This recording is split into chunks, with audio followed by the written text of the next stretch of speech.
सो hey everyone, आप लोग का बहुत बहुत स्वागत है आपके अपने यूट्यूब चैनल स्टडी पॉइंट रहा में। तो गाइस, आप लोगों के लिए मैं लेकर आई हूँ यूपी होम गार्ड की नई भर्ती का जीके जीएस लेकर आई हूँ, जो आप सभी स्टूडेंट के लिए बहुत ज़्यादा इंपॉर्टेंट होने वाला है। और आप सभी स्टूडेंट से ये रिक्वेस्ट है कि प्लीज़ वीडियो को एंड तक ज़रूर देखिएगा, क्योंकि यहाँ पे मैं आपको पढ़ाने वाली हूँ UP GK, history, geography, polity, static GK, current affair. आपको सारे क्वेश्चन यहाँ से देखने को मिलेंगे, ठीक है। तो चलिए बिना देर के स्टार्ट करते हैं और अपने पहले क्वेश्चन की तरफ बढ़ते हैं। तो आज का हमारा पहला प्रश्न है, क्वेश्चन नंबर 1 है। क्वेश्चन नंबर 1 हमसे कह रहा है कि भारत में डैश के जन्मदिन के अवसर पर राष्ट्रीय एकता दिवस मनाया जाता है, ठीक है ना। तो भारत में डैश के जन्मदिन के अवसर पर, तो किसके जन्मदिन के अवसर पर राष्ट्रीय एकता दिवस मनाया जाता है? तो आपके ऑप्शन है Sardar Vallabh Bhai Patel, option B Indira Gandhi, option C Mother Teresa, या फिर option D B R Ambedkar. तो इसका जो करेक्ट आंसर हो जाएगा वो हो जाएगा आपका ऑप्शन ए, हमारा करेक्ट आंसर हो जाएगा सरदार वल्लभ भाई पटेल, ठीक है। इसके बाद अगर मैं बात करूँ तो याद रखिएगा कि राष्ट्रीय एकता दिवस जो है ये हर साल कब मनाया जाता है? 31 अक्टूबर को मनाया जाता है। तो ये आपको याद रखना, ये कब मनाया जाता है? 31 अक्टूबर को मनाया जाता है, ठीक है। इसके बाद अगर मैं बात करूँ तो ये आपको याद रखना है, सरदार वल्लभ भाई पटेल जो है, याद रखिएगा भारत के एकीकरण में जो है इनका बहुत बड़ा योगदान है। तो याद रखिएगा कि इन्होंने 562 रियासतों का एकीकरण किया था। तो याद रखिएगा इन्होंने जो है क्या किया था? भारत का एकीकरण, एकीकरण में जो है इनका बहुत ज़्यादा भूमिका था, ठीक है। इसके अलावा अगर मैं बात करूँ तो यहाँ पे आपको याद रखना है कि सरदार वल्लभ भाई पटेल को लौह पुरुष के कहा जाता था, ठीक है ना, यानी कि आयरन मैन ऑफ इंडिया कहा जाता था, ठीक है। इन्हें लौह पुरुष कहा जाता था, लौह पुरुष कहा जाता था, ठीक है। इसके अलावा अगर मैं बात करूँ तो यहाँ पे आपको याद रखना है कि इन्होंने जो है जो बारदौली जो सत्याग्रह था उनका नेतृत्व किया था। तो ये पूछा जाता है, बहुत इंपॉर्टेंट क्वेश्चन है। तो याद रखिएगा कि बारदौली सत्याग्रह का नेतृत्व किन्होंने किया था? तो बारदौली सत्याग्रह का नेतृत्व किया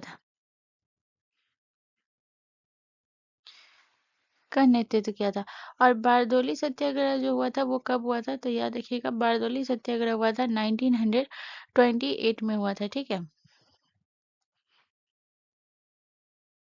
28 में। इसके बाद अगर मैं बात करूँ तो याद रखिएगा कि जो सरदार वल्लभ भाई पटेल है, इन्होंने बारदौली सत्याग्रह का नेतृत्व किया था। तो इनके बाद जो है इन्हें सरदार की उपाधि जो है इसी के बाद मिली, ठीक है ना। तो याद रखिएगा, तो इसके बाद जो है इन्हें सरदार की उपाधि मिली, सरदार की उपाधि मिली।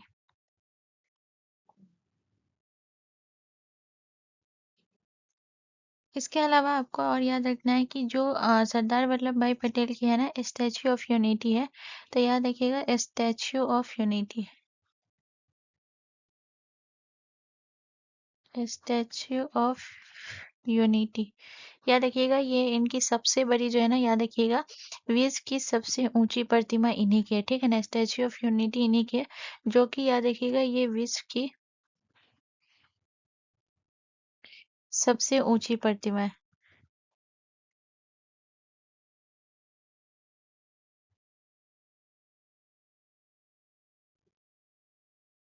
ठीक है। इसके बाद याद रखिएगा कि इसकी ऊंचाई कितनी है। तो ये स्टैच्यू ऑफ यूनिटी की जो ऊंचाई है ना वो 182 मीटर है, ठीक है। तो याद रखिएगा इसकी ऊंचाई कितनी है? तो इसकी ऊंचाई है 182 मीटर, ठीक है। इसके अलावा याद रखिएगा कि ये कहाँ है। तो ये स्टैच्यू ऑफ यूनिटी जो है, याद रखिएगा गुजरात के नर्मदा जिले में, ठीक है। तो ये भी याद रखिएगा गुजरात के नर्मदा जिले में, नर्मदा जिले में, ठीक है। चलिए नेक्स्ट क्वेश्चन की तरफ। अगला क्वेश्चन हमारा क्वेश्चन नंबर 2 है गाइस। क्वेश्चन नंबर 2 कह रहा है कि उत्तर प्रदेश राज्य में कुल कितनी राज्यसभा सीटें हैं? तो उत्तर प्रदेश राज्य में जो है ये कितनी राज्यसभा सीटें हैं? 18 है, 20 है, 28 है, या फिर 31 है? तो इसका जो करेक्ट आंसर हो जाएगा वो हो जाएगा ऑप्शन डी, हमारा करेक्ट आंसर हो जाएगा। उत्तर प्रदेश में जो राज्यसभा सीटें हैं वो है 31, ठीक है। राज्यसभा की अगर मैं बात करूँ तो याद रखिएगा कि ये जो होता है संसद का उच्च सदन होता है, संसद का उच्च सदन होता है। ठीक है। इसके अलावा आपको याद रखना है कि ये आपका अस्थाई सदन होता है, यानी कि इसे कभी भी भंग नहीं किया जा सकता है, लेकिन लोकसभा को कभी भी भंग कर सकते हैं। ठीक है, तो ये जो होता है ना, ये आपका अस्थाई सदन होता है। अस्थाई सदन होता है। उसके बाद याद रखिएगा कि इसका जो होता है कार्यकाल जो होता है, ये 6 वर्ष का होता है। ठीक है। इसके अलावा आपको याद रखना है कि हर 2 साल में 1/3 सदस्य जो है, ये सेवानिवृत्त होते हैं राज्यसभा के। हर 2 साल में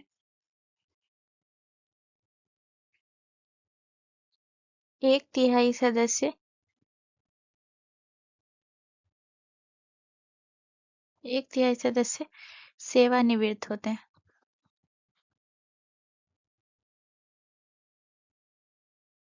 सेवानिवृत्त होते हैं। ठीक है। इसके बाद याद रखिएगा कि राज्यसभा की अगर मैं बात करूँ तो इसकी कुल सीटें कितनी है? तो राज्यसभा की कुल सीटें 245 है। कुल सीटें, ठीक है। तो राज्यसभा की कुल सीटें कितनी है? तो याद रखिएगा 245। ठीक है। जिसमें से 233 निर्वाचित है और 12 मनोनीत है। ठीक है, तो ये भी याद रखिएगा। इसमें से 233 सदस्य जो है ये निर्वाचित है और प्लस 12 जो है ये मनोनीत है। ठीक है। इसके अलावा याद रखिएगा कि राज्यसभा की जो है 31 सीट है, तो सबसे ज़्यादा जो है ना ये उत्तर प्रदेश की जो है सबसे अधिक सीट उत्तर प्रदेश की है। सबसे अधिक सीटें जो है ये कहाँ की है? उत्तर प्रदेश की है। सबसे अधिक सीटें हैं। ठीक है।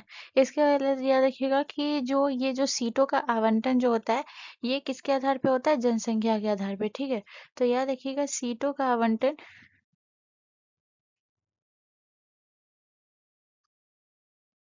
सीटों का आवंटन जनसंख्या के आधार पे होता है।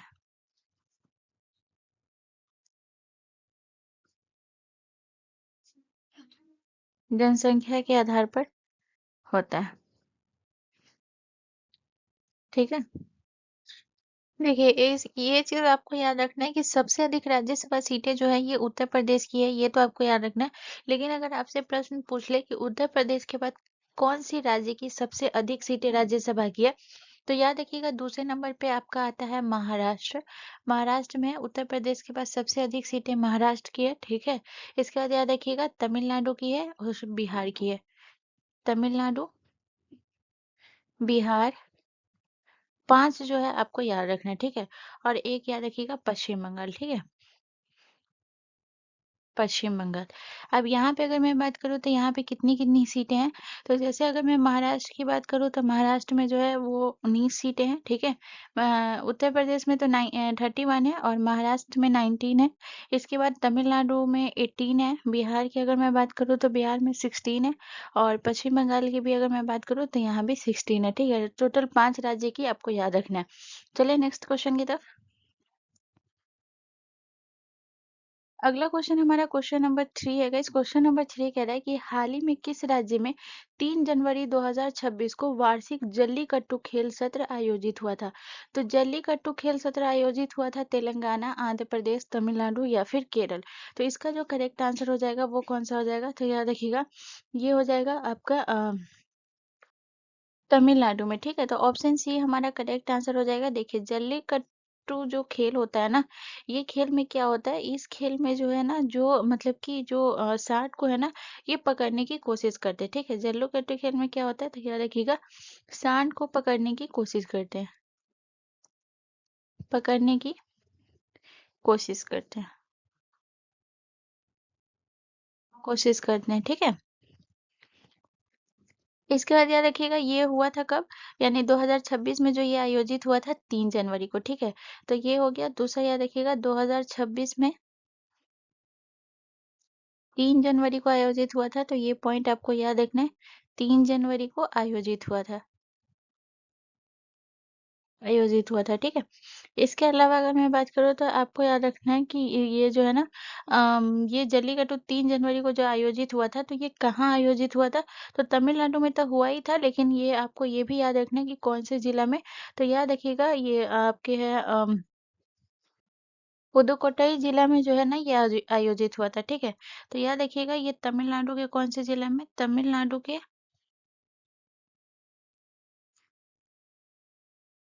पुदुकोट्टई,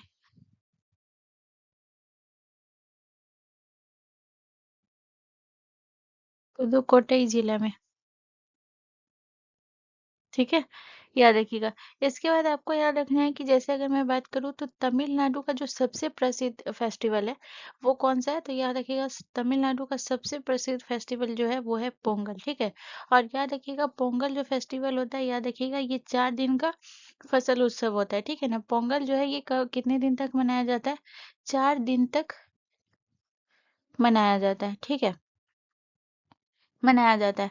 और याद रखिएगा ये जो है ना सबसे बड़ा त्योहार होता है तमिलनाडु का।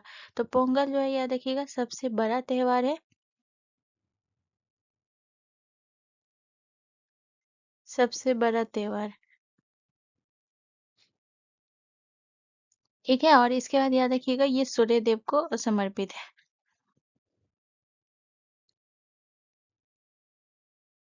सूर्य देव को,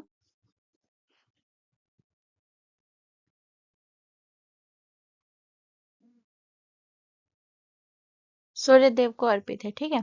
इसके अलावा अगर मैं बात करूँ तो यहाँ पे आपको याद रखना है कि ये जो पोंगल फेस्टिवल होता है ये कब मनाया जाता है, तो याद रखिएगा ये जनवरी में मनाया जाता है, ठीक है। ये फेस्टिवल जनवरी में मनाया जाता है, तो ये सबसे प्रसिद्ध है तमिलनाडु का, तो इतना याद रखिएगा। इसके अलावा अगर मैं बात करूँ तो तमिलनाडु में और कौन कौन सा फेस्टिवल मनाया जाता है, तो जैसे थाई पूसम, ये भी बहुत इंपॉर्टेंट है, ठीक है ना, याद रखिएगा थाई पूसम, ये भी तमिलनाडु का हो गया। इसके अलावा अगर मैं बात करूँ तो याद रखिएगा और कौन सा हो गया, नटराजर उत्सव, नटराजर,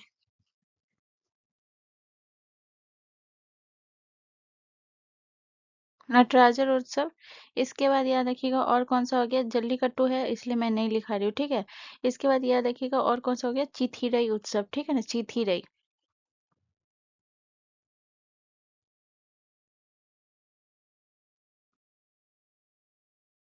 चिथिरई उत्सव, ठीक है। तो ये आपको याद रखना है। चलिए नेक्स्ट क्वेश्चन की तरफ। अगला क्वेश्चन हमारा क्वेश्चन नंबर 4 है। क्वेश्चन नंबर 4 कह रहा है कि उत्तर प्रदेश का राज्य पशु कौन सा है, ठीक है ना। तो उत्तर प्रदेश का राज्य पशु कौन सा है, बाघ है, बारहसिंगा है, हाथी है या फिर तेंदुआ है। तो राजकीय पशु जो है ना ये बारहसिंगा है, ठीक है। तो ऑप्शन बी हमारा करेक्ट आंसर हो जाएगा, ठीक है।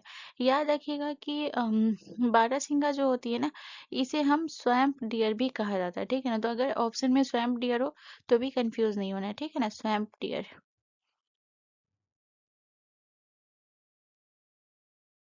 स्वैम्प डियर भी कहा जाता है,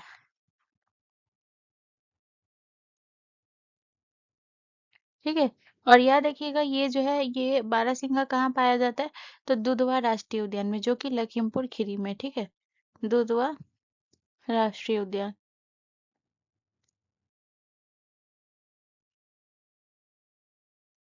दुधवा राष्ट्रीय उद्यान में पाया जाता है, ठीक है।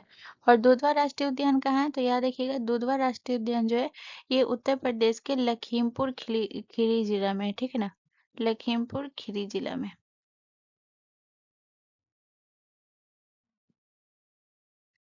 ठीक है। इसके अलावा अगर मैं बात करूँ तो याद रखिएगा कि यहाँ पे जैसे कि अगर मैं उत्तर प्रदेश की और भी बात करूँ तो जैसे राजकीय वृक्ष हो गया, पक्षी हो गया, फूल हो गया, ये सब कौन कौन सा है ये आपको याद रखना है, ठीक है।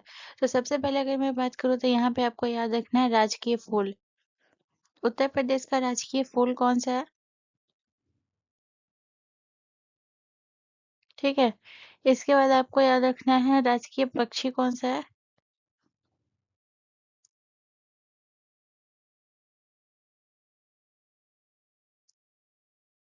ठीक है।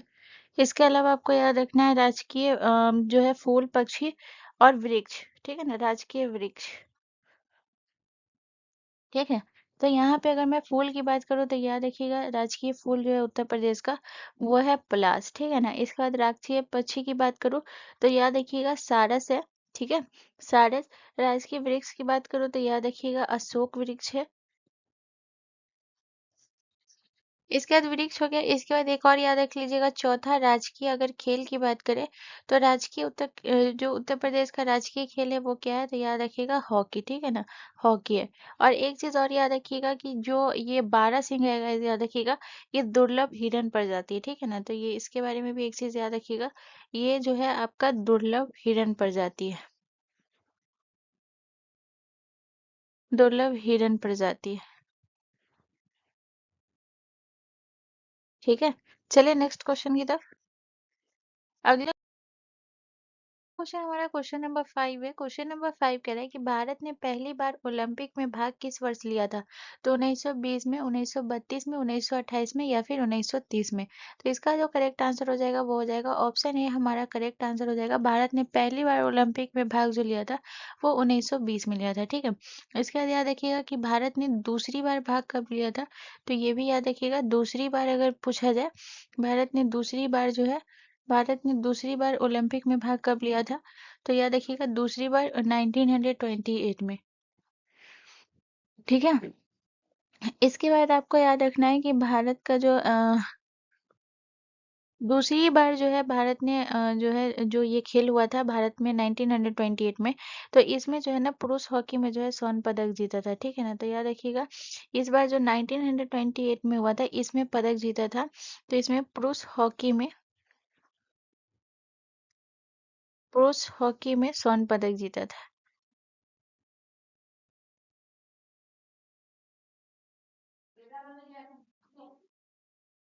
स्वर्ण पदक जीता था।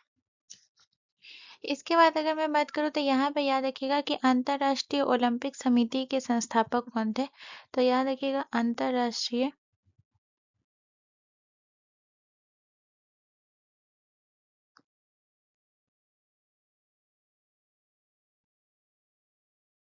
ओलंपिक समिति के संस्थापक,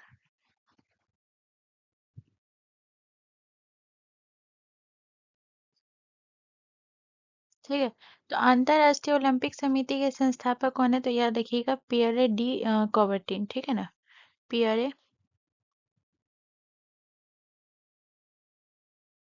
डी कॉबर्टिन,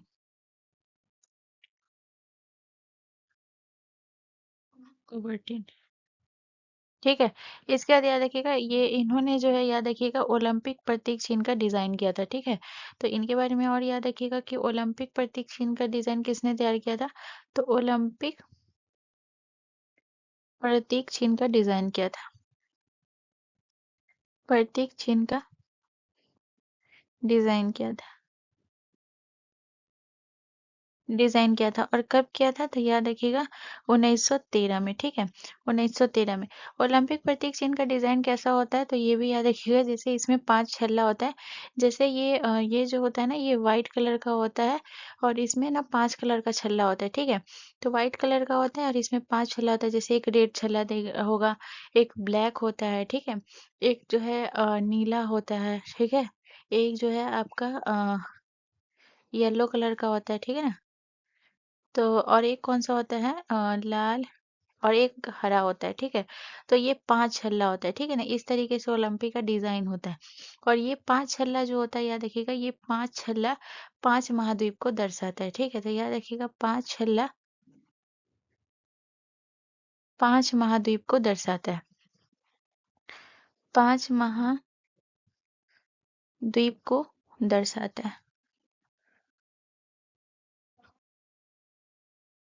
ठीक है।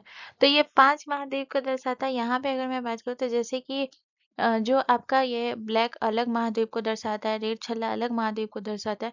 तो यहाँ पे मैं लिख, जैसे कि अगर मैं यहाँ पे नीला की बात करूँ, ठीक है, तो नीला जो है ये किस महाद्वीप को दर्शाता है, तो याद रखिएगा नीला जो है ना ये यूरोप को दर्शाता है, यूरोप महाद्वीप को दर्शाता है, ठीक है।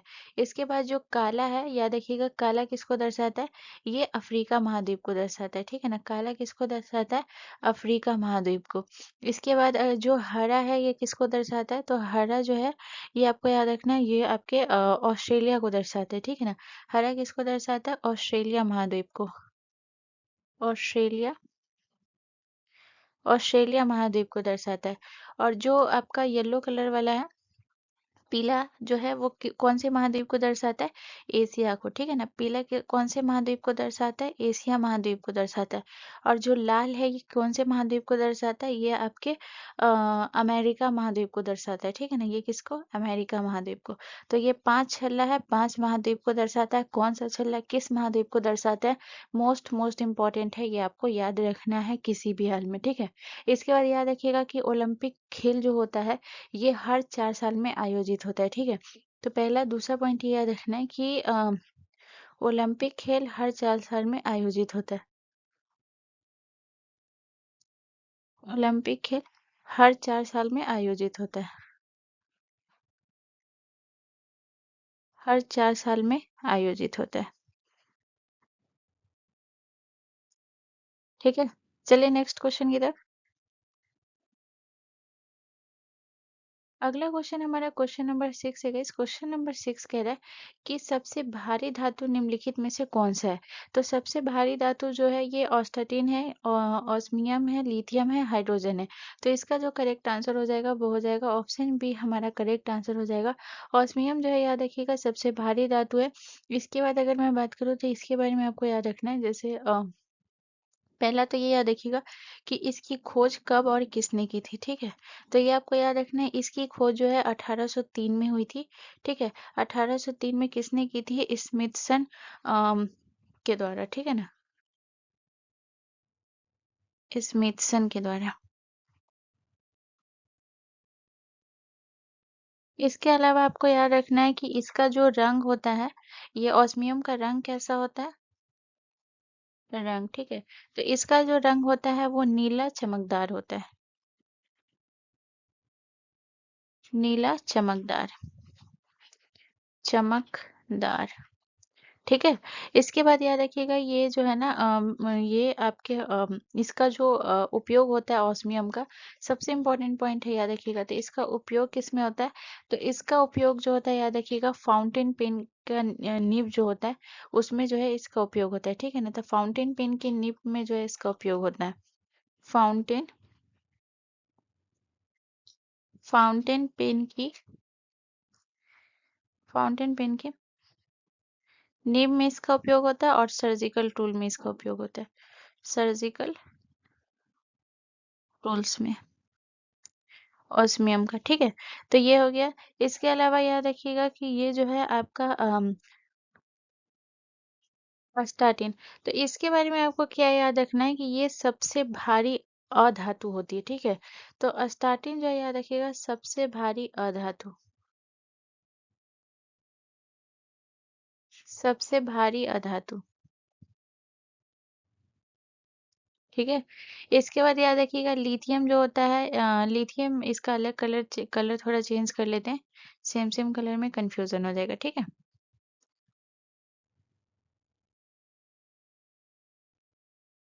लिथियम, ठीक है। तो लिथियम जो होता है ना ये क्या होता है? सबसे हल्की धातु होती है, सबसे हल्की धातु, सबसे हल्की धातु होती है।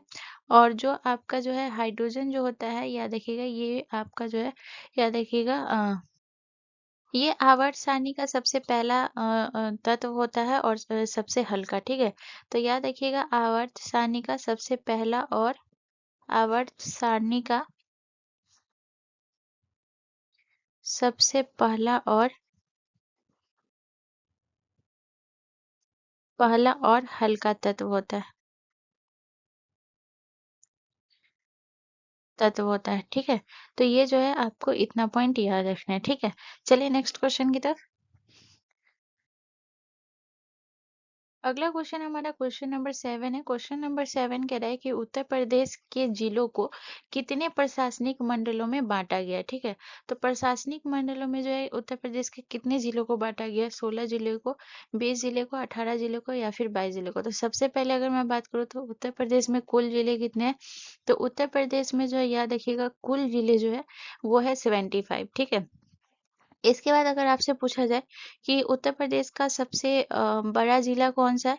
तो सबसे बड़ा जिला है लखीमपुर खीरी। सबसे बड़ा जिला लखीमपुर खीरी, ठीक है। उसके बाद याद रखिएगा सबसे छोटा जिला कौन सा है उत्तर प्रदेश का? तो सबसे बड़ा जिला हो गया सबसे छोटा जिला। सबसे छोटा जिला, तो सबसे छोटा जिला हो गया हापुड़, ठीक है। इसके अलावा अगर मैं बात करूँ तो याद रखिएगा कि उत्तर प्रदेश को जो है ना 8 प्रशासनिक मंडलों में बाँटा गया, सॉरी 18 प्रशासनिक मंडलों में बाँटा गया, तो ऑप्शन सी हमारा करेक्ट आंसर हो जाएगा, ठीक है। जैसे कि अलग-अलग प्रशासनिक मंडल है, जैसे 18 प्रशासनिक मंडल है और इसका मुख्यालय भी है, ठीक है ना। तो यहाँ पे जैसे मैं आपको कुछ 18 में से कुछ इम्पोर्टेंट लिखा रही हूँ, जो कि इम्पोर्टेंट है, ठीक है। तो यहाँ पे जैसे कि हो गया जैसे आगरा मंडल हो गया, ठीक है ना।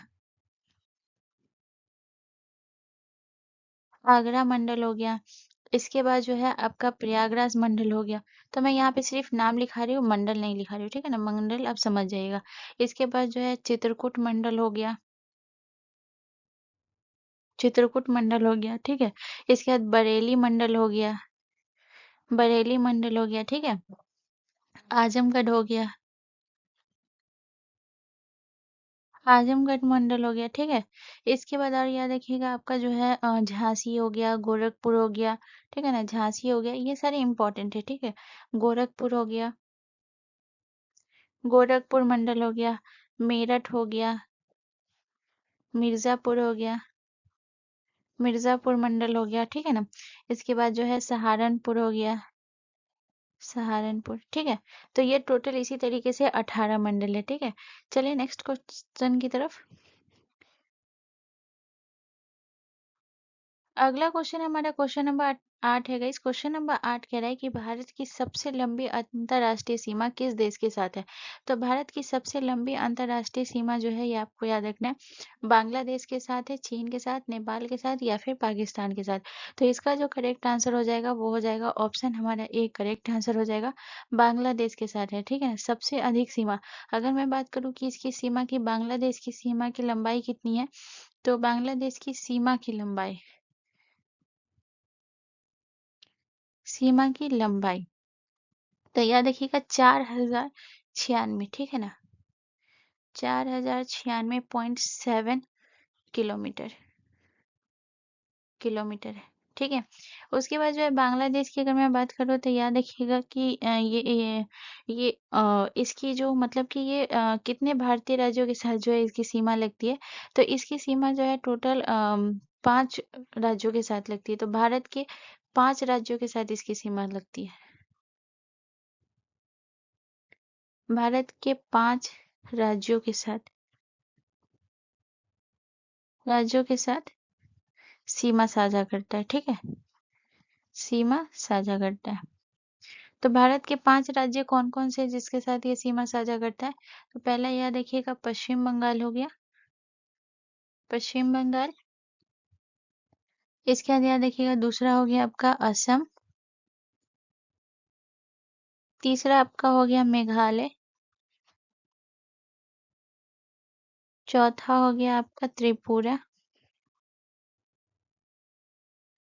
और पाँचवाँ हो गया आपका मिज़ोरम। ठीक है। तो ये टोटल 5 राज्यों के साथ लगता है। इसके बाद जो है याद रखिएगा कि भारत के जो पड़ोसी देश, कितने पड़ोसी देशों के साथ, तो 7 पड़ोसी देश के साथ इसका सीमा लगता है। तो जैसे अगर मैं बात करूँ तो बांग्लादेश के साथ जो है 4096 किलोमीटर लगता है। वैसे ही अगर मैं चीन के साथ बात करूँ तो याद रखिएगा चीन के साथ कितना सीमा साझा करता है। इसकी लंबाई कितनी है भारत के साथ? 3488 किलोमीटर, ठीक है। 88 किलोमीटर। नेपाल के साथ की अगर मैं बात करूँ तो याद रखिएगा नेपाल के साथ जो है वो है 1751 किलोमीटर, ठीक है। 1751 किलोमीटर। इसके बाद याद रखिएगा आपका जो है पाकिस्तान के साथ, तो पाकिस्तान के साथ है 3310 किलोमीटर, ठीक है। पाकिस्तान के साथ 3310 किलोमीटर। तो ये टोटल कितने राज्यों के साथ हो गया? 1, 2, 3 और 1, 4। तो ये टोटल 7 राज्यों के साथ 7 देश के साथ सीमा साझा करता है। तो बांग्लादेश हो गया। इसके बाद याद रखिएगा म्यांमार। इसके बाद याद रखिएगा भूटान, ठीक है। और इसके बाद आपको याद रखना है अफगानिस्तान। अफगानिस्तान। ठीक है। तो यहाँ पे अगर मैं बात करूँ तो म्यांमार के साथ कितना, तो म्यांमार के साथ जो है 1643 किलोमीटर सीमा साझा करता है। ठीक है। इसके बाद जो है भूटान के साथ अगर मैं बात करूँ तो 699 किलोमीटर। और याद रखिएगा अफगानिस्तान के साथ जो है ये 106 किलोमीटर। ठीक है। तो याद रखिएगा सबसे ज्यादा जो करता है, भारत की सबसे लंबी जो अंतर्राष्ट्रीय सीमा है वो बांग्लादेश के साथ है, और सबसे कम लंबी जो है अंतर्राष्ट्रीय सीमा वो अफगानिस्तान के साथ है। ठीक है। चलिए नेक्स्ट क्वेश्चन की तरफ। अगला क्वेश्चन हमारा क्वेश्चन नंबर 9 है। क्वेश्चन नंबर 9 हमसे कह रहा है कि सूची 1 को सूची 2 से सुमेलित कीजिए। तो सूची 1 को सूची 2 से सुमेलित करना है तो एक तरफ आपको जो है राष्ट्रीय उद्यान दिया हुआ है, और एक तरफ जो है उस राज्य का जिला दिया हुआ है। ठीक है। राज्य भी नहीं दिया हुआ, उसका जिला दिया हुआ है। तो यहाँ पे आपको बता रहा है कान्हा राष्ट्रीय उद्यान जो है ये कौन से जिला में है, शिवपुरी, मांडला, बीजापुर या फिर शहडोल। तो इसी तरीके से जो है आपको एक एक पॉइंट याद रखना पड़ता है जब इस टाइप के क्वेश्चन आ जाते हैं। ठीक है। तो यहाँ पे अगर मैं बात करूँ तो सबसे पहले कान्हा राष्ट्रीय उद्यान की बात करती हूँ। तो याद रखिएगा ये कान्हा राष्ट्रीय उद्यान जो है ये मांडला में है, और मांडला आपके कहाँ पड़ता है, तो याद रखिएगा ये आपके मध्य प्रदेश में पड़ता है। ठीक है। तो ये आपका जो है कान्हा राष्ट्रीय उद्यान मांडला में है। इसके बाद आ जाते हैं बांधवगढ़ राष्ट्रीय उद्यान। तो बांधवगढ़ राष्ट्रीय उद्यान जो है ये शहडोल में है। ठीक है। तो ये शहडोल भी आपका कहाँ पड़ता है, मध्य प्रदेश में। ठीक है। मध्य प्रदेश में, शहडोल में। उसके बाद आपको याद रखना है माधव राष्ट्रीय उद्यान। तो माधव राष्ट्रीय उद्यान जो है याद रखिएगा ये आपके शिवपुरी में, और शिवपुरी भी आपका कहाँ पड़ता है, ये मध्य प्रदेश में। ठीक है। मध्य प्रदेश में। इसके अलावा इंद्रावती राष्ट्रीय उद्यान। तो इंद्रावती राष्ट्रीय उद्यान जो है ये आपके बीजापुर में, और बीजापुर आपका छत्तीसगढ़ में पड़ता है। छत्तीसगढ़। ठीक है। तो ये आपको याद रखना है। तो जैसे कि अगर मैं बात करूँ तो ये ए का क्या हो जाएगा, ए का जो हो जाएगा वो हो जाएगा आपका ए का 2। ठीक है। उसके बाद जो है बी का क्या हो जाएगा, बी का 4। सी का क्या हो जाएगा, सी का 1। और डी का क्या हो जाएगा, 3। तो इस तरीके से आपको जो है ए का 2, बी का 4, सी का 1 और डी का 3 इस तरीके से ऑप्शन होता, फिर उस तरीके से वो करेक्ट हो जाता। ठीक है ना। यहाँ पे ऑप्शन लिखना भूल गई मैं।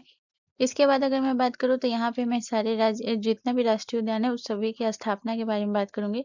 तो सबसे पहले हम इंद्रावती राष्ट्रीय उद्यान की स्थापना की बात करेंगे। स्थापना। ठीक है। तो इंद्रावती राष्ट्रीय उद्यान की स्थापना कब हुई थी, तो याद रखिएगा 1981 में हुआ था इसका स्थापना। ठीक है। इसके बाद याद रखिएगा माधव राष्ट्रीय उद्यान की स्थापना कब हुई थी, तो यहाँ पे आप सिर्फ मैं स्थापना का लिख देती हूँ। ठीक है। तो इसका हुआ था स्थापना 1958 में हुआ था। ठीक है। इसे सही से कर लेते हैं, 1958। इसके अलावा याद रखिएगा बांधवगढ़ राष्ट्रीय उद्यान की स्थापना कब हुई थी, तो बांधवगढ़ की हुई थी 1968 में। और कान्हा राष्ट्रीय उद्यान की अगर मैं बात करूँ तो 1955 में। ठीक है। तो 1955 में जो है इसकी स्थापना हुई थी। ठीक है। चलिए नेक्स्ट क्वेश्चन की तरफ। अगला क्वेश्चन हमारा क्वेश्चन नंबर 10 है गाइस। क्वेश्चन नंबर 10 कह रहा है कि निम्न में से कौन एक राज्य भारत की 7 बहनों में सम्मिलित नहीं है। तो कौन सा राज्य है जो भारत की 7 बहनों में सम्मिलित नहीं है, मेघालय, असम, अरुणाचल प्रदेश या फिर सिक्किम। तो इसका जो करेक्ट आंसर हो जाएगा वो हो जाएगा ऑप्शन डी हमारा करेक्ट आंसर हो जाएगा। देखिए 7 बहनों की अगर जब भी बात किया जाए तो हमेशा याद रखिएगा कि पूर्वोत्तर भारत के जो 7 राज्य हैं वो होते हैं 7 बहनों में सम्मिलित होते हैं। ठीक है ना। तो देखिए ये इस तरीके से में से तो मैप उतना सही नहीं बन सकता, बट स्टिल मैं कोशिश करती हूँ। ठीक है। तो ये हो गया आपका जो है इंडिया का मैप बनाने की मैं कोशिश कर रही हूँ। ठीक है। थोड़ा सा अच्छा नहीं बनेगा बट मैं कोशिश कर सकती हूँ। ठीक है। तो इस तरीके से होता है इंडिया का मैप। ठीक है। तो ये वाला जो पोर्शन होता है ना, ये वाला ये होता है आपके 7 बहनों में सम्मिलित होता है। ठीक है। अब इस वाले पोर्शन में कौन कौन सा राज्य होता है जो 7 बहनों में सम्मिलित होता है, तो भारत के 7 बहन कौन कौन सी है, तो यहाँ पे आपको याद रखना है कौन कौन से राज्य सम्मिलित है इसमें। तो हो गया आपका असम। ठीक है। इसके बाद याद रखिएगा अरुणाचल प्रदेश, अरुणाचल प्रदेश। इसका याद रखिएगा आपका नागालैंड, नागालैंड, मिजोरम। ठीक है। इसके बाद हो गया त्रिपुरा, मेघालय, त्रिपुरा, मेघालय। 7 राज्य हो गए। असम 1, अरुणाचल प्रदेश 2, नागालैंड 3, मिजोरम 4, त्रिपुरा 5, मेघालय 6। और एक और राज्य आपका कौन सा बच गया है? एक हो गया आपका मणिपुर, मणिपुर। देखिए, यहाँ पे मैं आपको समझा देती हूँ, ठीक है, कौन सा राज्य कहाँ पे है। तो सबसे पहले अगर मैं बात करूँ तो यहाँ पे जो ये वाला जो पोर्शन है, यहाँ पे आपका पड़ जाता है असम, ठीक है। यहाँ पे आपका पड़ता है असम, ठीक है। इसके बाद जो है यहाँ पे जो है आपका अरुणाचल प्रदेश है, ठीक है, अरुणाचल प्रदेश, एपी। इसके बाद यहाँ पे जो आपका आता है, यहाँ पे नागालैंड आता है, ठीक है। यहाँ पे कौन सा आता है? नागालैंड, नागालैंड, ठीक है। इसके बाद जो है यहाँ पे अगर मैं बात करूँ तो यहाँ पे हो जाता है आपका मणिपुर। यहाँ पे आपका कौन सा राज्य है? यहाँ पे है मणिपुर। तो मैप के थ्रू भी अगर आपको याद रहे तो आप इसे याद रखिएगा, ठीक है। इसके बाद जो है यहाँ पे आपका आ जाएगा मिजोरम, मिजोरम, ठीक है। इसके बाद जो है इस साइड जो है ये आपका आता है त्रिपुरा, त्रिपुरा, ठीक है। और जो है यहाँ पे जो आता है आपका मेघालय आता है, मेघालय, ठीक है। इस वाले पोर्शन पे मेघालय। तो ये 7 राज्य होते हैं, ये आपको याद रखना है, ठीक है। और इसके बाद अगर मैं सिक्किम की बात करूँ तो सिक्किम के बारे में आपको याद रखना है कि ये 1975 में भारत का 22वां राज्य बना था, ठीक है। 1975 में 1975 में भारत का 22वां राज्य बना था, भारत का 22वां राज्य बना था, ठीक है। चलिए नेक्स्ट क्वेश्चन की तरफ। अगला क्वेश्चन हमारा क्वेश्चन नंबर 11 है। क्वेश्चन नंबर 11 कह रहा है कि निम्नलिखित में से कौन नोबेल पुरस्कार विजेता नहीं है, ठीक है। तो नोबेल पुरस्कार विजेता कौन नहीं है? Sir Jagdish Chandra Bose, S Chandrasekhar, V S Naipaul या फिर हरगोविंद खुराना। तो गाइस इसका जो करेक्ट आंसर हो जाएगा वो जगदीश चंद्र बोस जो है ये नोबेल पुरस्कार विजेता नहीं, ठीक है। तो ऑप्शन ए हमारा करेक्ट आंसर हो जाएगा। चंद्रशेखर की अगर मैं बात करूँ, एस चंद्रशेखर, तो इन्हें नोबेल पुरस्कार मिला था 1983 में। और इनको जो पुरस्कार मिला था ये भौतिकी के क्षेत्र में मिला था, भौतिकी में मिला था। इसके बाद वी एस नायपॉल की बात करो तो याद रखिएगा इन्हें मिला था 2001 में, ठीक है। इन्हें कब मिला था? 2001 में। और इन्हें साहित्य के क्षेत्र में मिला था, साहित्य के क्षेत्र में। इसके बाद हरगोविंद खुराना की अगर मैं बात करूँ तो 1968 में मिला था। और इन्हें मिला था चिकित्सा यानी मेडिसिन के क्षेत्र में, चिकित्सा के क्षेत्र में, ठीक है। तो देखिए यहाँ पे हम नोबेल पुरस्कार के बारे में बात करेंगे तो यहाँ पे याद रखिएगा नोबेल पुरस्कार, नोबेल पुरस्कार, ठीक है। तो सबसे पहले हम बात करेंगे कि इसकी शुरुआत जो है ये कब हुई थी। तो इस पुरस्कार की जो है शुरुआत, शुरुआत हुआ था गाइस याद रखिएगा 1901 में, ठीक है। 1901 में इस पुरस्कार की शुरुआत हुई थी। और याद रखिएगा ये कितने क्षेत्रों में दिया जाता है। तो यहाँ पे आपको याद रखना है ये कुल 6 क्षेत्र में दिया जाता है, ठीक है। कितने क्षेत्र में? कुल 6 क्षेत्रों में दिया जाता है। तो 6 क्षेत्रों में दिया जाता है तो कौन-कौन से कुल 6 क्षेत्र हैं? तो याद रखिएगा भौतिकी के क्षेत्र में दिया जाता है नोबेल पुरस्कार। इसके बाद याद रखिएगा आपके रसायन, रसायन विज्ञान के क्षेत्र में। इसके बाद आपको याद रखना है आपके चिकित्सा के क्षेत्र में, चिकित्सा, साहित्य के क्षेत्र में। इसके बाद याद रखिएगा शांति के क्षेत्र में, ठीक है। कितना हो गया? 1 2 3 4 5, और एक आपको याद रखना है अर्थशास्त्र के क्षेत्र में। तो जब इसकी शुरुआत हुई थी तब सिर्फ 5 ही क्षेत्र में दिया जाता था, अर्थशास्त्र में नहीं दिया जाता था। तो 1968 से जो है ना, याद रखिएगा, 1968 में जो है इसे जोड़ा गया था। 1968 से जो है अर्थशास्त्र के क्षेत्र में भी दिया जाने लगा, लेकिन जब इसकी शुरुआत हुई थी 1901 में, तो सिर्फ 5 क्षेत्र में दिया जाता था। ठीक है, चलिए नेक्स्ट क्वेश्चन की तरफ। अगला क्वेश्चन हमारा क्वेश्चन नंबर 12 है। क्वेश्चन नंबर 12 कह रहा है कि अशोक ने धर्म के प्रसार के लिए विशेष अधिकारी नियुक्त किए थे, जिन्हें किस नाम से जाना जाता था? तो अशोक ने धर्म के प्रसार के लिए जो विशेष अधिकारी नियुक्त किए थे, उन्हें कौन से नाम से? पुरोहित के नाम से, धम्म महामात्र के नाम से, राजू के नाम से, या फिर महामात्र के नाम से? तो गाइस ये भी बहुत इंपॉर्टेंट है, तो याद रखिएगा। इसका जो करेक्ट आंसर हो जाएगा वो हो जाएगा धम्म महामात्र। ठीक है, तो ऑप्शन बी हमारा करेक्ट आंसर हो जाएगा। पुरोहित धार्मिक अनुष्ठान करने वाला जो ब्राह्मण होता था उसे पुरोहित कहते थे। धार्मिक अनुष्ठान, धार्मिक अनुष्ठान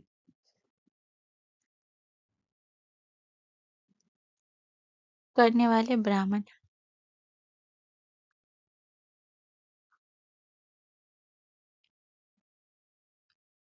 ठीक है, इसके बाद आपको याद रखना है जो ये राजुक है, ये कौन थे? तो ये जो थे ना, जिला स्तर के प्रशासनिक अधिकारी थे।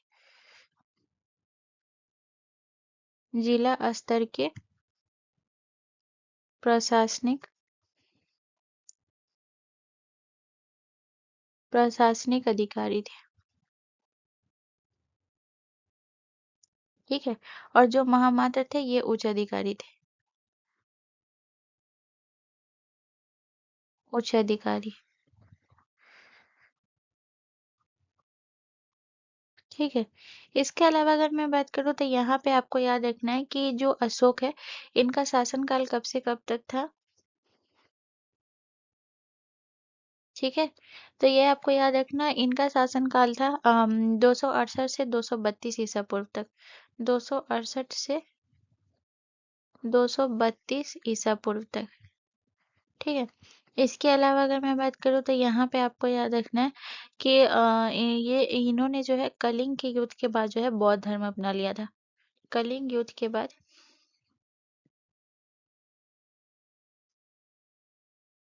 कलिंग युद्ध के बाद बौद्ध धर्म अपना लिया था।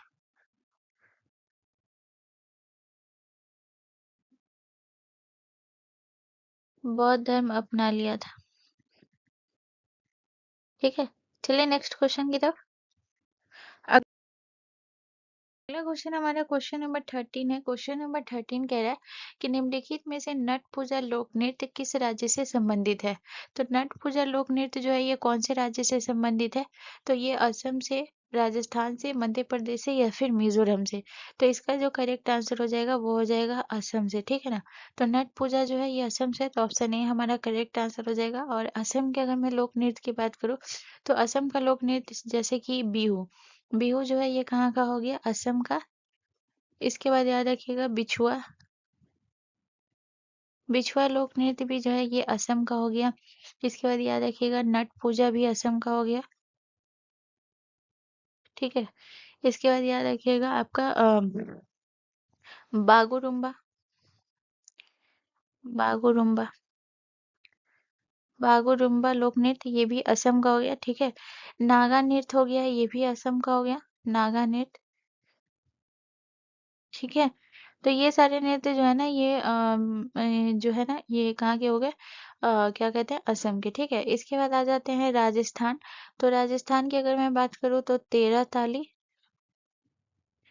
ये राजस्थान का हो गया। कालबेलिया, कालबेलिया। इसके बाद याद रखिएगा पनिहारी, पनिहारी नृत्य हो गया। भवई हो गया, घूमर हो गया। ये सारे नृत्य जो है ये कहाँ के हो गए? राजस्थान के हो गए। ठीक है ना, इसके बाद याद रखिएगा एक और याद रख लीजिएगा, गणगौर, गणगौर नृत्य हो गया। और चक्री नृत्य हो गया, ये राजस्थान का हो गया। ठीक है, इसके बाद आ जाते हैं मध्य प्रदेश। तो मध्य प्रदेश में याद रखिएगा जवारा नृत्य हो गया, जवारा नृत्य हो गया। इसके बाद याद रखिएगा मटकी हो गया, ठीक है ना।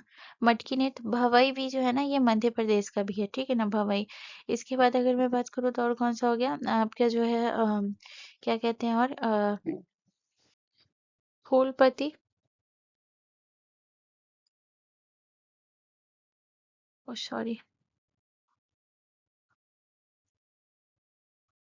फूलपति, ठीक है। इसके बाद आ जाते हैं मिजोरम। तो मिजोरम की अगर मैं बात करूँ तो कौन कौन सा नृत्य मिजोरम का हो गया, तो याद रखिएगा चेराव। चेराव जो कि सबसे प्रसिद्ध नृत्य है, तो चेराव हो गया मिजोरम का। इसके बाद याद रखिएगा और कौन सा हो गया अ, इसके बाद याद रखिएगा जो है थंगलाम जो है, ये आपको याद रखना है। थंगलाम ये भी मिजोरम का है, ठीक है। इसके बाद याद रखिएगा खुल्लम, ये भी मिजोरम का है, ठीक है। तो ये सारे नृत्य, ये लोक नृत्य जो है ये मिजोरम के, ठीक है। चलिए नेक्स्ट क्वेश्चन की तरफ। अगला क्वेश्चन हमारा क्वेश्चन नंबर 14 है। क्वेश्चन नंबर 14 कह रहा है कि हाल ही में सावित्री बाई फुले जयंती कब मनाई गई। तो हाल ही में सावित्री बाई फुले जयंती 3 जनवरी को, 17 मार्च को, 24 फरवरी को या फिर 3 मई को। तो इसका जो करेक्ट आंसर हो जाएगा वो हो जाएगा ऑप्शन ए, हमारा करेक्ट आंसर हो जाएगा 3 जनवरी को मनाया गया था, ठीक है। याद रखिएगा कि भारत की पहली महिला शिक्षिका थी जो कि सावित्री बाई फुले थी, ठीक है। भारत की पहली महिला शिक्षिका, भारत की पहली महिला शिक्षिका,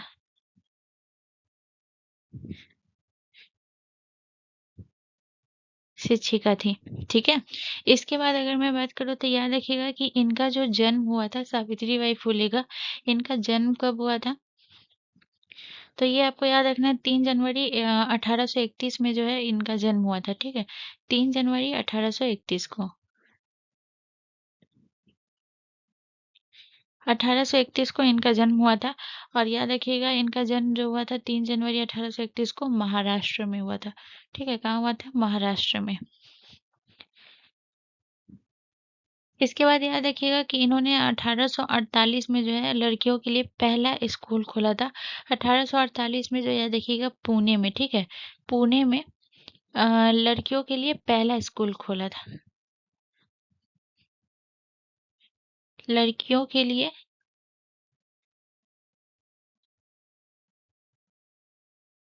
पहला स्कूल खोला था।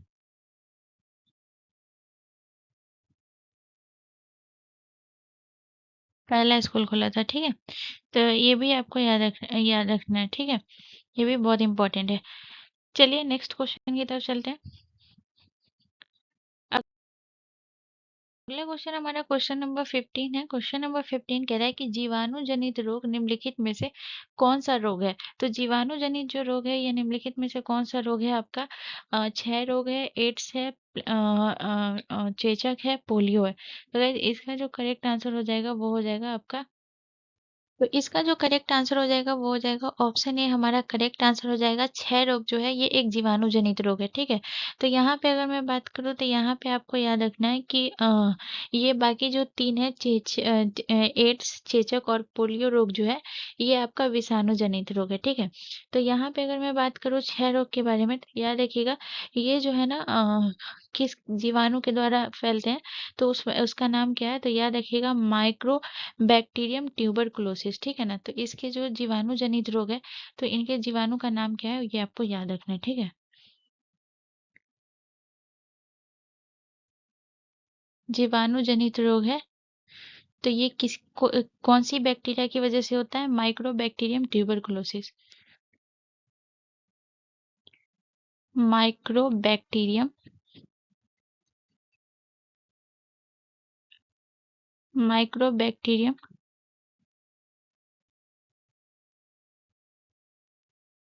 ट्यूबरकुलोसिस,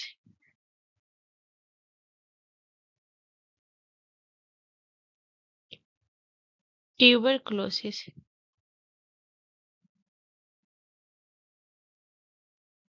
ठीक है। तो ये जीवाणु जनित रोग है। अब जैसे अगर मैं बात करूं कि जीवाणु जनित रोग आपके कौन कौन से हो गए, तो ये आपको याद रखना है हैजा। हैजा जो है ये आपका एक जीवाणु जनित रोग है। इसके बाद अगर मैं बात करूँ तो याद रखिएगा प्लेग। प्लेग जो है ये भी आपका जीवाणु जनित रोग है। इसके अलावा अगर मैं बात करूँ तो याद रखिएगा टाइफॉइड। टाइफाइड, ये भी आपका एक जीवाणु जनित रोग है, ठीक है। इसके बाद याद रखिएगा टिटेनस, ये भी आपका जीवाणु जनित रोग है, ठीक है। और आपका कौन सा हो गया, एक और याद रखिएगा आपका ट्रैकोमा, ट्रैकोमा, ठीक है। ये सारे आपके जो है जीवाणु जनित रोग हैं, ठीक है। चलिए नेक्स्ट क्वेश्चन की तरफ। अगला क्वेश्चन हमारा क्वेश्चन नंबर 16 है। क्वेश्चन नंबर 16 कह रहा है कि निम्नलिखित में से थाइमिन है, तो बताइए थाइमिन जो है ये निम्नलिखित में से कौन है। तो इसका जो करेक्ट आंसर हो जाएगा वो कौन सा हो जाएगा, तो इसका जो करेक्ट आंसर हो जाएगा वो हो जाएगा आपका विटामिन जो आपका B1 है ना, ये आपका थाइमिन है, ठीक है। विटामिन B1 का नाम क्या है, थाइमिन है। तो विटामिन B1 की कभी पूछा जाता है कि विटामिन B1 की कमी से जो रोग होता है, कमी से जो रोग होता है वो कौन सा रोग होता है, तो याद रखिएगा विटामिन B1 की कमी से जो रोग होता है उस रोग का नाम है बेरी बेरी रोग होता है, ठीक है। तो याद रखिएगा विटामिन बी के जो है टोटल 8 कॉम्प्लेक्स होते हैं, ठीक है। तो विटामिन जैसे कि अगर मैं बात करूँ तो याद रखिएगा जैसे विटामिन आपका जो है B1 होता है, ठीक है, जिसका रासायनिक नाम यहाँ पे मैं लिखा रही हूँ, ठीक है, जिसका रासायनिक नाम होता है थाइमिन, ठीक है। थाइमिन जो है ये रासायनिक नाम है। इसके बाद अगर मैं बात करूँ तो विटामिन B2 होता है, ठीक है। इसके बाद आपका विटामिन B3 होता है। इसके बाद आपका याद रखना है विटामिन B5 होता है, ठीक है। इसके बाद B6 होता है, B7 होता है, विटामिन B7 होता है। उसके बाद विटामिन B9 होता है और विटामिन B12 होता है, ठीक है। तो यहाँ पे मैं सभी के रासायनिक नाम लिखाऊंगी। जैसे कि विटामिन B1 का रासायनिक नाम होता है थायमिन। तो B2 का रासायनिक नाम क्या होता है, बहुत इंपॉर्टेंट है, पूछा जाता है, ठीक है, राइबोफ्लोविन, राइबोफ्लेविन, ठीक है। विटामिन B3 का रासायनिक नाम होता है नियासिन। विटामिन B5 का रासायनिक नाम होता है पेंटोथेनिक अम्ल। पेंटोथेनिक, बस इतना ही याद रखिएगा, पेंटोथेनिक, थेनिक अम्ल, ठीक है। और इसके बाद विटामिन B6 का होता है पैराडॉक्सिन, पायरोडॉक्सिन, ठीक है। इसके बाद विटामिन B7 का रासायनिक नाम होता है बायोटिन।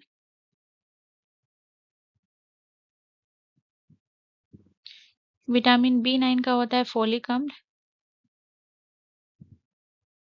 फोलिक अम्ल होता है। और विटामिन B12 का होता है साइनोकोबालामिन,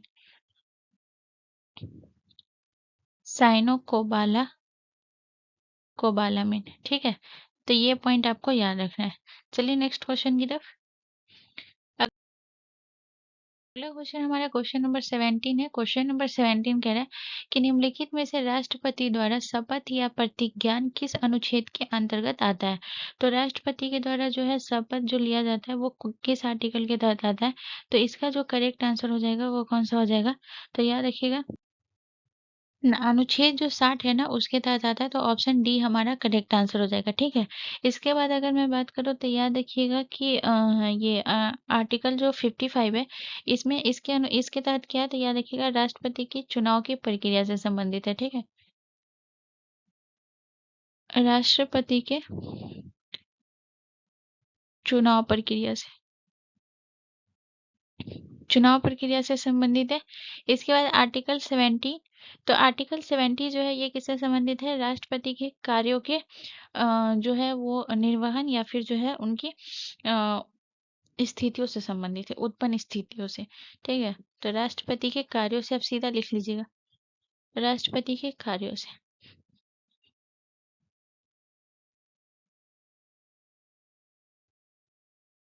ठीक है।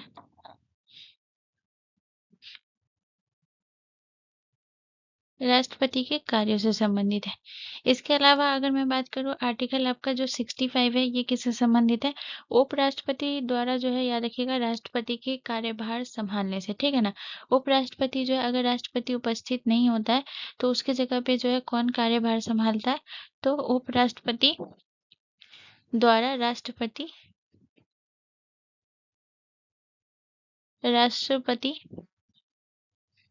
का कार्यभार कार्यभार संभालना। ठीक है, चलिए नेक्स्ट क्वेश्चन की तरफ।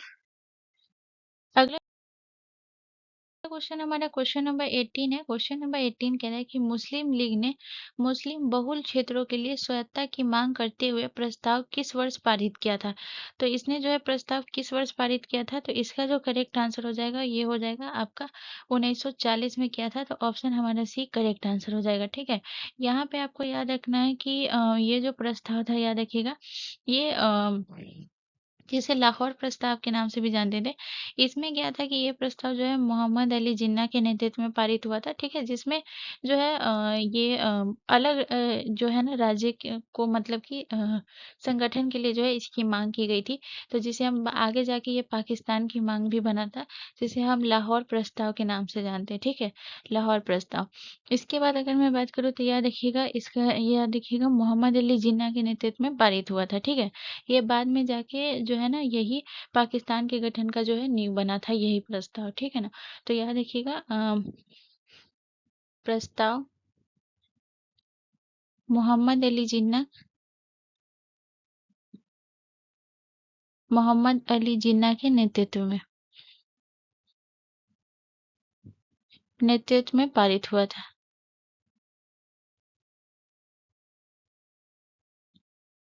पारित हुआ था। ठीक है, इसके बाद याद रखिएगा जो 1935 का है, तो 1935 का याद रखिएगा ये भारत सरकार अधिनियम पारित हुआ था। ठीक है, भारत सरकार अधिनियम,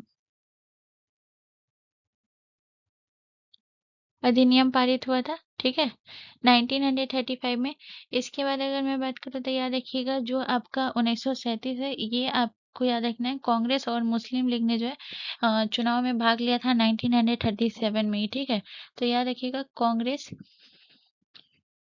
कांग्रेस और मुस्लिम लीग,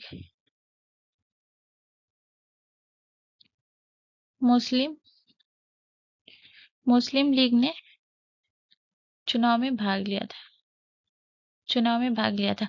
अच्छा, यहाँ पे ये भी याद रख लीजिएगा कि मुस्लिम लीग का जो गठन हुआ था वो कब हुआ था? तो याद रखिएगा मुस्लिम लीग का गठन 1906 में हुआ था, जो कि बांग्लादेश में हुआ था। ठीक है, मतलब उस समय जो स्थान था वो ढाका था, जिसे आप बांग्लादेश के नाम से जानते हैं। और 1944 की अगर मैं बात करूँ तो ये आपको याद रखना है, 1944 में जो है ना इसमें कुछ ज्यादा कुछ खास नहीं है 1944 में, तो बस इतना ही याद रखिएगा। ठीक है, चलिए नेक्स्ट क्वेश्चन की तरफ। अगला क्वेश्चन हमारा क्वेश्चन नंबर 19 है। क्वेश्चन नंबर 19 कह रहा है कि निम्नलिखित में से कौन सा एक स्ट्रॉन्ग इलेक्ट्रोलाइट नहीं है? ठीक है, तो स्ट्रॉन्ग इलेक्ट्रोलाइट कौन सा नहीं है? तो सबसे पहले आपको ये जानना होगा कि स्ट्रॉन्ग इलेक्ट्रोलाइट होता क्या है। ठीक है ना, तो स्ट्रॉन्ग इलेक्ट्रोलाइट का मतलब ये होता है कि वो यौगिक होता है जो पानी में पूरी तरीके से आयनित हो जाता है, यानी कि घुल जाता है, और विद्युत का प्रवाह जो है वो अच्छे से करता है। तो उसे हम क्या कहते हैं? Strong electrolyte. ठीक है, तो पहले आपको ये जानना है कि स्ट्रॉन्ग इलेक्ट्रोलाइट कहते किसे। तो याद रखिएगा वे यौगिक, वे यौगिक अ, वे यौगिक होते हैं जो पानी में, वे यौगिक जो पानी में पूरी तरीके से आयनित हो जाए, जो पानी में पूरी तरह आयनित हो जाए,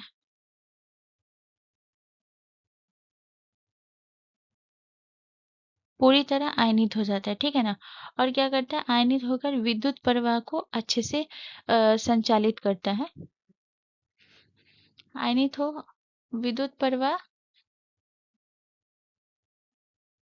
विद्युत प्रवाह अच्छे से संचालित हो, संचालित हो, उसे हम क्या कहते हैं? उसे हम कहते हैं स्ट्रॉन्ग इलेक्ट्रोलाइट। ठीक है, तो जो आपका जो है स्ट्रॉन्ग इलेक्ट्रोलाइट कौन कौन सा हो जाएगा? तो जो आपका H2SO4 जो कि आपका सल्फ्यूरिक एसिड है। ठीक है, H2SO4 ये कौन सा है? आपका सल्फ्यूरिक एसिड है। और आपका इसके बाद जो हो गया HCl जो कि आपका हाइड्रोक्लोरिक एसिड है, और HNO3 जो कि आपका नाइट्रिक एसिड है। तो मैं यहाँ पे लिख देती हूँ नाइट्रिक एसिड। ठीक है, HCl जो है ये आपका hydrochloric acid, hydrochloric hydrochloric acid होता है। और H2SO4 जो है ये आपका कौन सा हो जाता है, ये आपका होता है सल्फ्यूरिक एसिड। सल्फ्यूरिक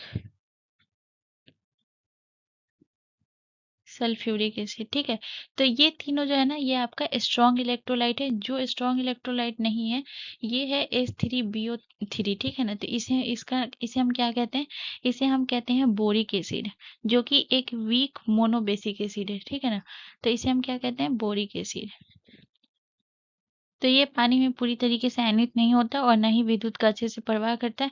तो ये आपका वीक मोनोबेसिक एसिड होता है, ठीक है। बाकी ये तीन जो है ये आपका स्ट्रॉन्ग इलेक्ट्रोलाइट है, क्योंकि ये पानी में पूरी तरीके से आयनित हो जाता है, ठीक है। चलिए नेक्स्ट क्वेश्चन की तरफ। अगला क्वेश्चन हमारा क्वेश्चन नंबर 20 है। क्वेश्चन नंबर 20 कह रहा है कि रेड क्रॉस की स्थापना किसने की थी। तो रेड क्रॉस की स्थापना जो है ये किसने की थी। तो ऑप्शन हमारा जो है एक करेक्ट आंसर हो जाएगा, हेनरी ड्यूनेंट ने जो है रेड क्रॉस की स्थापना की थी, ठीक है। अगर मैं बात करूं कि इन्होंने जो है रेड क्रॉस की स्थापना जो है कब की थी, तो स्थापना, ठीक है। तो याद रखिएगा 1863 में जो है इन्होंने रेड क्रॉस की स्थापना की थी, 1863 में। और याद रखिएगा इन्हें जो है 1901 में नोबेल पुरस्कार से भी इन्हें सम्मानित किया गया था। तो ये भी याद रखिएगा 1901 में नोबेल पुरस्कार से सम्मानित किया गया, नोबेल पुरस्कार से सम्मानित किया गया, सम्मानित किया गया, ठीक है। तो यहाँ पे जो है आज का सेशन यहीं कंप्लीट होता है। यहाँ से रिलेटेड कोई भी कंफ्यूजन, कोई भी दिक्कत है तो आप मुझसे कमेंट करके पूछ सकते हैं, मैं उसका ज़रूर रिप्लाई करूँगी। एंड मोस्ट इंपॉर्टेंट चीज़ है, अगर ये वीडियो आपके लिए इन्फॉर्मेटिव था तो प्लीज़ चैनल को ज़रूर सब्सक्राइब कर लें एंड बेल आइकन पर ज़रूर क्लिक कर लें। मिलते हैं नेक्स्ट वीडियो में। जय हिंद।